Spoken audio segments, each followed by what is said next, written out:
Wherever there are shadows, there are people ready to kick at the darkness until it bleeds daylight. This is Bleeding Daylight with your host, Rodney Olsen. Today's episode contains some confronting and disturbing content. It also contains stories of hope and deliverance. My guest works to see young women and girls rescued from sex trafficking. He also produces a video podcast titled Liberty Unveiled.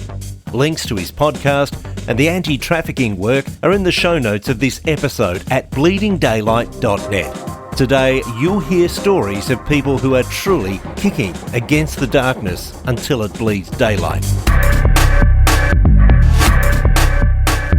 On the surface, Teshuah Tea Company is a small business selling quality tea, coffee and unique gift items. But there's something far more serious behind the scenes. Bradley Hopp is the co-founder of Teshuah Tea Company, and he joins me today to talk about the reason behind the business. Brad, thanks for joining me on Bleeding Daylight. Oh, thank you for having me. I really appreciate it. What is the meaning behind the word Teshuah, and how does that fit into what you're doing with a tea company? Okay, so that's a great question. Teshuah is the Hebrew word for deliverance. The deliverance is very much what Teshuah is all about, because my business partner, Andrew, is a missionary in communist Asia behind the bamboo curtain. And he and the team rescue underage girls out of sex trafficking over there, so minor girls. And they get the girls out of this horrific situation that they're in and into our rescue and rehab facility, where we meet all of their needs. We take care of their food, shelter, clothing. We give them medical care. We give them crisis pregnancy counseling. We teach them to read and write. We teach them to do different work crafts and skills, like making the bracelets and the tea and the coasters and so on and so forth. And then what we do is we come alongside, and that's where I come into play, is we actually buy the products from the girls for whatever they're asking on them, and then half our profits are going back to the rescue facility. So it's really a double whammy for the rescue house and for the girls. It's really all about deliverance. And really what you're doing is you're empowering them, because you're not just saying, hey, I'll give you a handout. You're saying, here's an opportunity for you to do something for yourself. And it's actually paying off and showing them that there's a very different way. And that's the reason, because living here in America, we have such a culture that is so entitled. And I'm very much a firm believer. I grew up on a dairy farm. I grew up on a, small scale farm here in Iowa. So I'm very much of the mindset that you give a man a fish, you feed him for a day. You teach a man to fish, and you feed him for a lifetime. So that's really the philosophy behind Teshuah, is to economically empower the girls. We basically work to give them a work ethic so that they know how to provide for themselves when they leave our rescue facility, and they don't have that entitlement mentality. They even though we're providing their needs while they're under our care, they have also learned to contribute to the household. They've learned to contribute to the needs of the household through doing dishes and through doing laundry and working in the tea shop and so on and so forth. But then they're also making these crafts and these and stuff so that we can buy those from them, so that they're seeing that they have skills and abilities that they can take into the marketplace. I want to explore a little bit more about what sex trafficking means, because I think it's a phrase that we've heard too often and we become desensitized to it. But before we go there, I would imagine that for many, the idea that this is a sex trafficking that's happening in a communist Asian country absolutely fits our Western narrative. And we would say, well, certainly that sort of thing doesn't happen here. It doesn't happen in countries like Australia or in the US. But is that the reality? No, by far, no. The US is actually the biggest consumer of pornography, and US tourists, and I'm really embarrassed to say this, but US tourists are some of the biggest consumers of the sex tourism industry throughout the world. And I used to deliver fire trucks, $1 million, $500,000 fire trucks all over the country here in the U.S. And so my world was different than a typical truck driver, because I didn't stay in truck parking lots. I would, hotels every night and whatever. But still, my world crossed enough that you would see truckers against trafficking, and you would see different things, and so it's very much a real problem. And actually, the Asian country that my partner works in, their technology for running brothels has been imported into the U.S. Through massage parlors, through karaoke clubs, through front businesses like that provide a cover for, what looks like a legitimate business is actually a cover for the brothels. So it's actually a lot of the people in Western countries like ours that are actually fueling this kind of industry. Right. And partially because of our opulence as far as our income. We're not a third world country. We have expendable income, and so that makes us purveyors of this kind of garbage. You're talking about young girls and you're talking about minors. Mm-hmm. What sort of age are we looking at here? The youngest girl that my partner and his team have had a hand in rescuing was 11 years old. And she was literally drunk off her behind.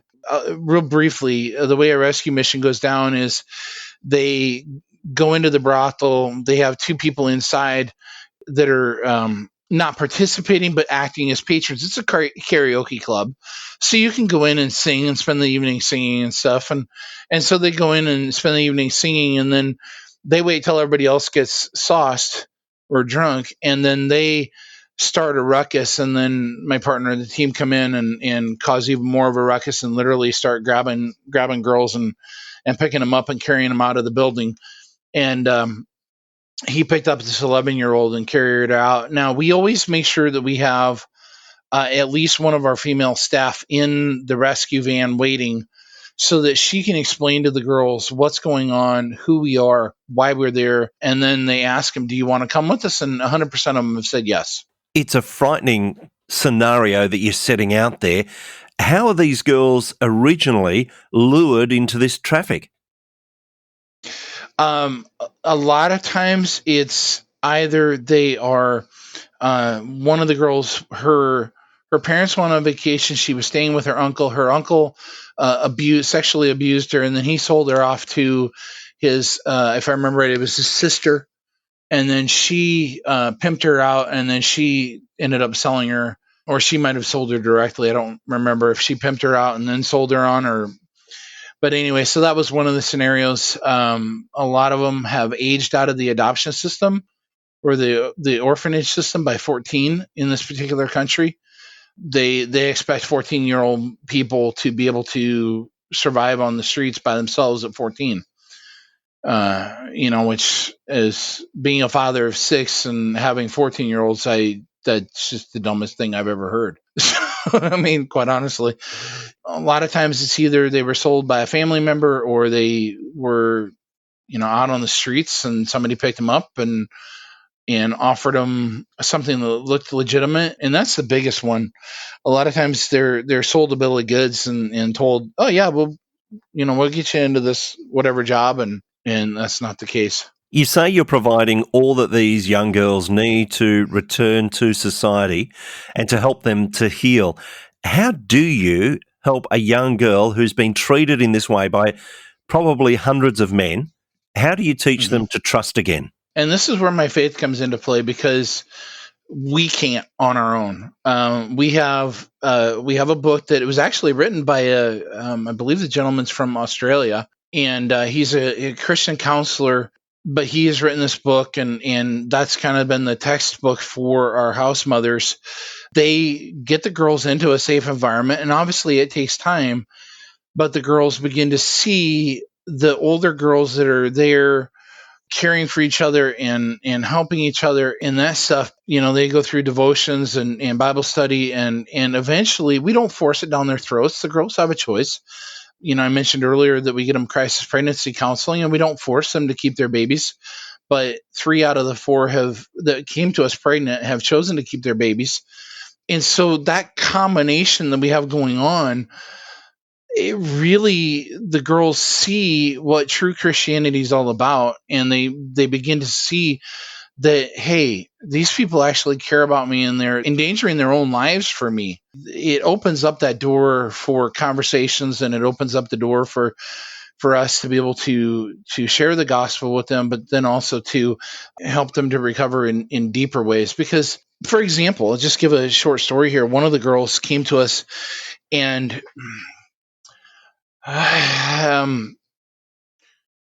she had been pimped out for 3 years, if I remember right. She had not slept a solid night's sleep in at least 3 years. Since she came to the rescue house, she had not slept peacefully all night long. She would always wake up with night terrors and just horrific dreams. 28 days in, she decided to put her faith in Jesus Christ, and she decided to become a Christian. And that night, she slept peacefully for the first time in over 3 years. She slept peacefully for 9 hours that night. And she's not had any more night terrors. She's not had any more nightmares and the awful dreams and stuff. And it has really helped her to come to that wholeness that she needs, because we're limited on what we can do. I mean, we're humans. There's spiritual healing that has to happen, and we're only able to give so much healing, but we can offer Christ, and that's where the true healing is found. You touched on the danger that's involved for the team that is doing these rescues. What sort of danger have they encountered, and is there an ongoing danger for them day to day? Yeah. First off, this particular country is cracking down on Christians, for one. For two, one of the girls are free to leave if they want to. And so one of the girls had saved up her money, and she thought that her brothel owner was in love with her. So she went back to him because obviously he told her he loved her. I mean, that's always part of the bill of goods. So she saved up her money and she went back to him. And she pretty quickly figured out that was not the case when he beat her up and put her in the hospital for a week. But then when she left the hospital, she went back to one of Andrew's Bible schools. The brothel owner followed her back there, and then he called some of his corrupt police buddies at the police department there in the area, and had some of his goons come along with him too, and they were going to bust the place up. Well, we don't know who did this, but somebody higher up in the police department knows or must know something, and actually called another police department and got Andrew arrested for his own protection. And they got him out of there. They took him to the prison in this country, which is never a good thing. Put him in jail for the day, and then that night at midnight, they took him out the back door in an unmarked squad car. And he's thinking, nothing leaves the back door of one of these jails that ends well, especially at midnight. So they took him to a hotel and they put him up for 24 hours and let everything blow over. After that, then they told him, okay, this is what's going on. So it's very real danger. And how do you stop something like this for the team that's on the ground there, and for you who is totally immersed in this world day to day? How do you stop it from breaking you? You have to have a sense of humor. So growing up on the dairy farm, my parents always had an expression, because we went through the farm crisis of the early 80s where guys were losing their farms left and right. And my parents always said, you might as well laugh about it, otherwise you'll cry. And that's one of those stupid sayings that really has stuck with me and held true. But more than that, much more than that, is just simply my faith in Christ and my belief in Christianity and what God has done for me. It would be very easy to get discouraged when you're going up against such wicked and such evil. You really have to have that solid foundation. Otherwise it will, because you're looking at the dregs of humanity. There's many days that even as a Christian, you'd rather just throat punch somebody and just, you hear these stories and you're just like, if I could get my hands around their neck and wring it, I would.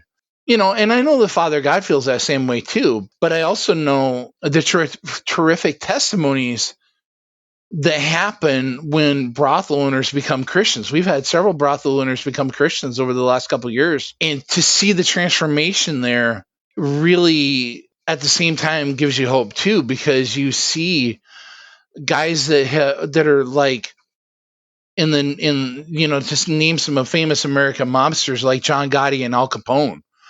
I mean, some of the most famous mobsters in the world. These guys are Asian Tong, and as part of the mafia and part of the Tong, they're not guys to be messed with. So as guys that should not be messed with, when they come to Christ and they become Christians and they are willing to put their own lives on the line to see these girls rescued and set free, that's where you begin to grab a hold of that hope that really is just such an astounding thing. I imagine having some of those former brothel owners on board would give even more insight into ways to rescue the young girls that you're seeking to save and Right. see healing for. One of the very first guy, or the very first brothel owner that Andrew led to the Lord, was kind of an interesting situation. Andrew had an American restaurant in this particular town. He put an ad in the newspaper or put an ad out for some waitress help for the restaurant, and he had a young lady apply on a Wednesday, and he said, "Come back on Saturday, and I'll give you an interview at 9:00." 9:00 came and went, and it was noon before she showed up, and he was like, "I'm not hiring this girl." And he felt like God said, "No, I want you to hire her." So he did, reluctantly, but he did. And she brought a friend of hers on, and they ended up both becoming Christians. And then they both had a heart to see the girls be rescued out of the brothels and to see these brothel owners come to Christ. And so they started studying, and they started taking gifts into the girls and into the brothel owners, because in this Asian country, relationship is extremely important. Andrew, his wife, had actually helped the Christian psychologist that I talked about earlier. She had helped him translate his book into this Asian language. So they had a copy of it, and they gave it to these two girls, and they started studying. And then they said to this brothel owner, they said, "Do you want to meet an American that speaks your language?" And he said, "Well, heck, I've never met an American, let alone one that actually speaks my language. Sure." So Andrew sat down with the guy, and they got to talking, and Andrew shared the gospel. And this guy, as I said, he was Tong. I mean, he was mafia. And when he ran into Christ, it was such an encounter that he set all of his girls free, 20 girls free, and gave them all severance packages, gave them all bus tickets back to their home villages, and then had a fund that he had money, $45,000 or $48,000 that he had made off of the girls, set aside in a fund for a matching fund to raise money for the rescue house and stuff. He's actually helped us, because he still knows all the boys in the club, so to speak. And so he's actually helped us get the layouts of the buildings, do different things, and has really been instrumental in also introducing Andrew to other brothel owners and stuff. And for example, in January of this year, we had a rescue of 8 more girls. The way that one went down was really interesting, because a year earlier, Andrew had sat down with a brothel owner that he had been introduced to, and had shared the gospel with the guy. The guy didn't want to hear anything about it. He was like, "I'm making too much money, and I don't, really don't care." Fast forward to this year, January 22nd, Andrew and some of his Bible students are praying one morning, and they feel like, like the Holy Spirit says, "I want you to go north of town." And Andrew's like, "Lord, I don't know anybody north of town." So he's like, "All right, I guess we'll go." So the 6 of them or 7 of them piled into his SUV, and they headed north of town, and they drove 50 miles out into the country on the tollway. As they were driving along, one of the Bible students speaks up and says, "Hey, I think we're supposed to turn on this side road." So they turned on the side road, and when they turned there, they went 15 miles on that road, paralleling the tollway. They got up the road 15 miles, and one of the other ones speaks up and says, "Hey, I think we're supposed to turn on this, or turn around and go back to that little gravel 2-track and go down that road." And so they followed that for 3 miles out into the middle of the country, out in the middle of nowhere. And they pulled up in front of this really ornate gate. This 90-year-old gentleman comes walking out, and he looks at him and says, "What's your business here?" Real gruffly. And Andrew's trying to figure out what the heck to tell the guy. Well, about that time, the guy's son-in-law walks out of the house. He sees Andrew. He stops dead in his tracks, and he's like, "How the heck did you find me here?" And Andrew looks at him and goes, "I know I should know you from somewhere, but I don't know how." And the guy says, "Well, you met me in my office a year ago." And Andrew's like, "Oh, yeah, you're the brothel." It clicked on his head that he's like the brothel owner that I talked to a year ago. That guy became a Christian. His in-laws became Christians. They all received their first Bibles that night. They all got baptized, and he set all of his girls free. So we rescued 8 more that night just from him meeting Christ. You're talking about releasing young girls from sex trafficking, but you're also releasing some of those brothel owners. I imagine that they would have enormous amount of shame once they come face to face with what it is that they've been doing. They do, but at the same time, a friend of mine and I were talking about this the other day, that sin always carries consequences. You know, you look at the story of the woman at the well, or the woman caught in the act of adultery, rather, and she was brought before Jesus, and all the Jewish leaders are saying stone her and stuff. And Jesus looks at him and he stands up and he says, whoever's without sin casts the first stone. And then he goes back to writing in the dirt. And slowly, one by one, they stop and they drop their stones and then they walk away. And something that's interesting here is, legally, under the Jewish Old Testament law, she should have been stoned. But they failed to fulfill the law because they didn't bring 2 or 3 witnesses along, and they didn't bring the man along. If they caught her in the act of adultery, they should have brought him along. And so Jesus, knowing this, knows that he can't justly have a case because he didn't have 2 or 3 witnesses, and he doesn't have the man. And so he goes and throws this out at him, and they all walk away. Now, as I said to my friend the other day, if she would have been pregnant, Jesus looked at her and he said, go and sin no more. He didn't say be free of the consequences of your sin.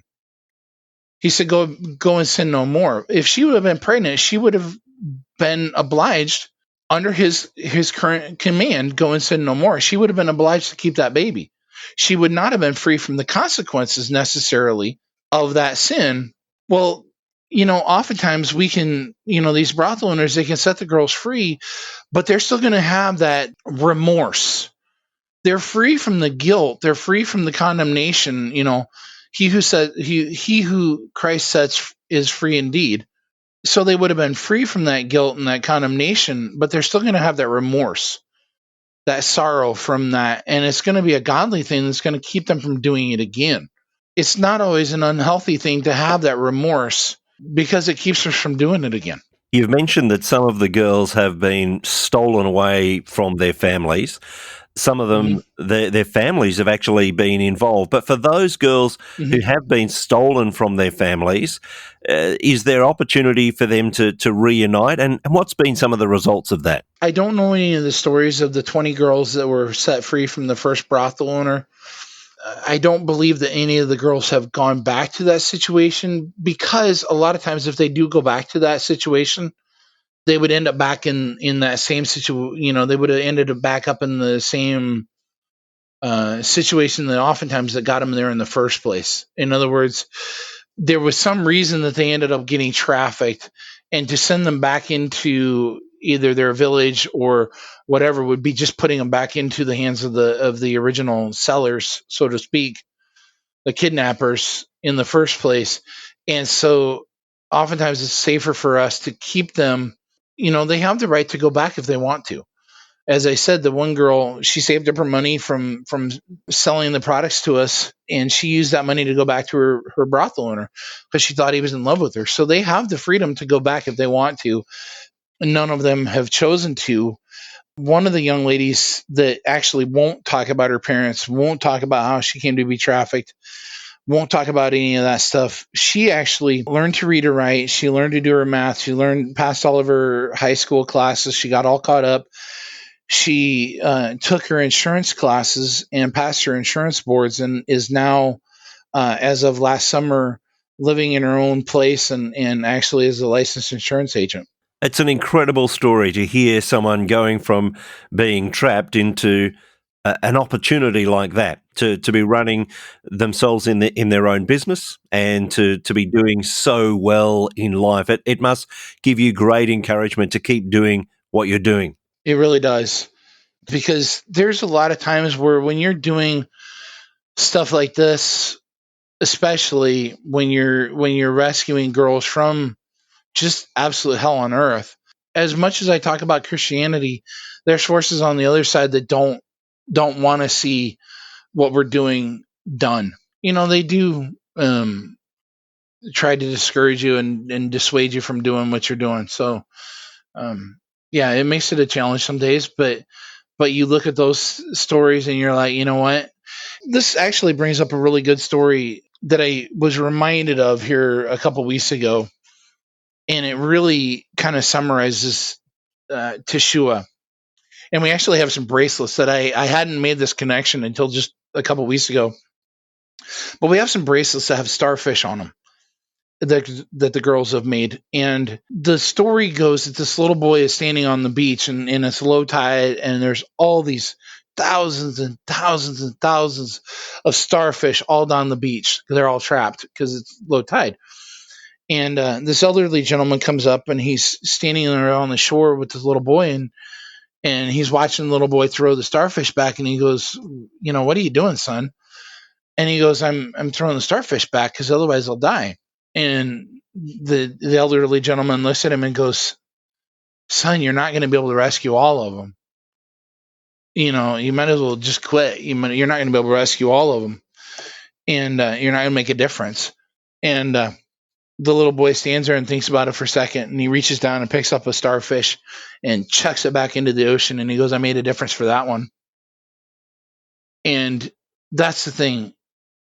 I was looking at some trafficking numbers tonight before we came on the air, and nearly 4 million adults and 1 million children are victims of sex trafficking, and 7 out of 10 of them are exploited in Asia and the Pacific region. It's a 97 or $99 billion a year industry. It's a huge industry. And while we may not be able to get to all of them, we can make the difference in 1 or 2 or 5 or 20 or 40 or 80. We can make the difference in their lives. So it really means a lot to me to be able to make that difference, even just a few people's lives. I was going to ask about the numbers and the scope of the problem, and you've outlined that, and it is shocking. But I do wonder sometimes, and I remember once being in India and in a street where there were hundreds of brothels, and they estimated between 12 and 15,000 girls being prostituted in that street. And my mind started to turn to the amount of guys that each girl sees each day, and therefore continuing to try and do the maths in my head and come to terms with the enormous number of people that are using these terrible, terrible services. It's a huge problem. And this brings up something that on our podcast, Liberty Unveiled, we were talking about on Monday when we were recording. And Ghislaine Maxwell was arrested during the last 30 days. She's Jeffrey Epstein's girlfriend and accomplice. And she has supposedly has proof. Well, she does have proof of a global elite pedophile and human trafficking ring. In the UK, there was a massive global pedophile ring bust. 31 children were rescued and 700 suspects are being investigated. Germany is investigating 30,000 potential suspects in a pedophile ring, 116 trafficker arrests, and 1,489 victims were rescued. Florida had 6 human traffickers busted and 5 women rescued. Pennsylvania had 8 men arrested as part of a trafficking ring. Spain had 12 arrests and 1,000 victims rescued. Italy had 10 arrested in a trafficking ring. Baltimore businessman paid $90,000 to sex trafficking operation. The feds charged. There was a man in California was arrested for operating a $21 million international sex trafficking website. Bangladesh, 52 were arrested in a trafficking ring. Scotland, dozens of arrests and 18 rescued. Malaysia had 18 police officers and army officials arrested for human trafficking. It's amazing. A French man was arrested for raping 300 plus young girls. India, 67 rescued out of trafficking there. So, I mean, I just skipped over several of them, quite a few of them actually. And so the trafficking numbers are just outrageous. When we start to try and think through these numbers and see the size of this problem, and we can see that most of the time it is fueled by a desire, especially by men, who have a desire to act in a way that they should not be acting and that is absolutely evil.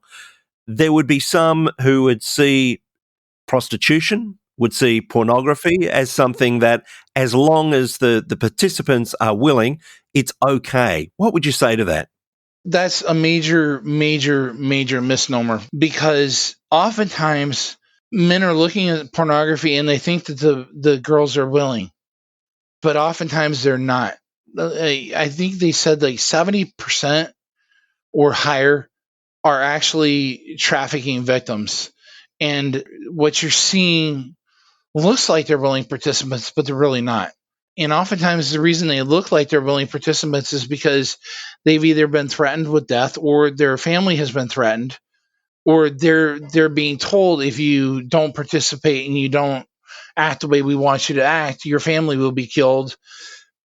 There's much in the way of coercion and blackmail, and so, when men think that all this is all just, fun and games, and nobody's really being hurt, that's not really the case. That's not really the truth. There is no choice. If you are told either do this or you'll be executed, or do this or your family will be hurt, and you've already been raped, and you've already been, see, something that happens, and if you look at the method for most all of the traffickers when they're grooming somebody, they will first rape them, and what that does psychologically to the person is it breaks down their, if you talk to trafficking victims, they'll always say, after I was raped, I felt like I was worth nothing. And it causes psychological and spiritual damage to them. And so then when their families are threatened and stuff, they still care for their families, and they're like, I'm not worth anything anyway. So therefore, I might as well, I'll, to save my family, I'll do what I'm told. It's a very dark world, and sometimes we just have to call things for what they are. We're talking about an industry, so to speak. We're talking about sex work, and we use all these phrases. But obviously, if women are being coerced in any way to participate, and especially for these young girls, that's not sex work. That's not an industry. That's, as you say, rape. That's pure and simple rape. And this is where I get really frustrated and really, yeah, I suppose angry would be the right word, with I'll try to be nice, the numbskulls in Holland and in Northern Europe that are protesting for sex workers' rights and stuff like that. If you go back to the basis of all of this, even the ones that are older and say they're there willingly, I will guarantee that if you look back through their past, they were molested when they were a child. And so if they were molested as a child, even though they think they're there willingly now, they didn't start out there willingly. They were molested, they were raped when they were a child. There has been some kind of childhood traumatic damage done to these children, like my partner Andrew is rescuing, where they're still underage and they're minors, or where they say they're willingly in the industry as adults or whatever. I don't imagine that point of view makes you very popular in some circles. No, but you know what? I'm a farm kid from Iowa, and I really don't care. I'm not trying to be crass, but it's, you know what? I care more about the people that we're rescuing, and I care more about the people that are being damaged than I do about me being popular or anything else. When you damage a child, you're causing things to be set in motion. And Jesus said he took this approach to it. When you damage one of these children, he said, when you cause one of these little ones to stumble, it would be better for you if you'd had a millstone tied around your neck and you've been tossed into the ocean. He doesn't take to it kindly. It causes a string of damage in their lives, But then what it does is it also causes them to go out and become abusers later, a lot of times. And it perpetuates, Andrew has an expression, and it's really true: hurting people hurt people. That's the reason we take the approach of getting them healed and completely made whole before we set them back out into the world on their own. I'm wondering if someone is listening today and thinking, this is something I need to get behind, this is something I need to act on. How can they contact you and make a difference? To make it easy on everybody, I have 2 URLs for our website. I have teshuahtea.com, which is TESHUAHTEA.com. But the easier one is DeliveranceTea.com.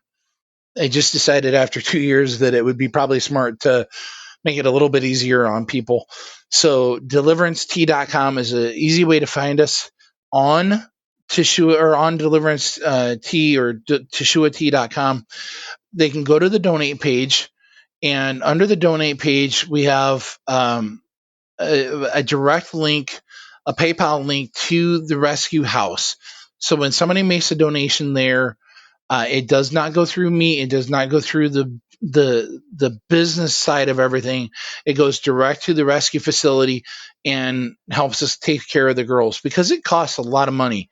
A typical rescue mission is about $500, but aftercare, or the initial aftercare, getting them new clothes, medical care, all the things that they need, all the toiletries, all that stuff, because they literally come to us with the clothes on their back and nothing else. And so we get them all new clothes, toiletries, medical care. That costs about $2,000. But then on a monthly basis, per girl that's in our rescue facility, it costs us $16.67 a day per girl. Well, what I haven't told you about is we had a brothel owner reach out, and he's like, my brothel's been shut down because of COVID, and I've been housing and caring for the girls for the last 6 months, and I can't keep doing it. And I heard about you guys, and so here's my 13 girls. So we now have 41 girls and 2 female staff in our rescue house. We're in the process of finding a second one, because obviously a 2,300 square foot house is too small. So we need to expand, get more staff. So when somebody makes a donation, that helps us defray the costs of that, because it costs right now with 41 girls, it's closer to $21,000 or $22,000 a month that it costs us to care for everything. But a donation is a great way to get behind what we're doing. And we'll include links to the website in the show notes, so you can check that out at bleedingdaylight.net. You can find all the information there.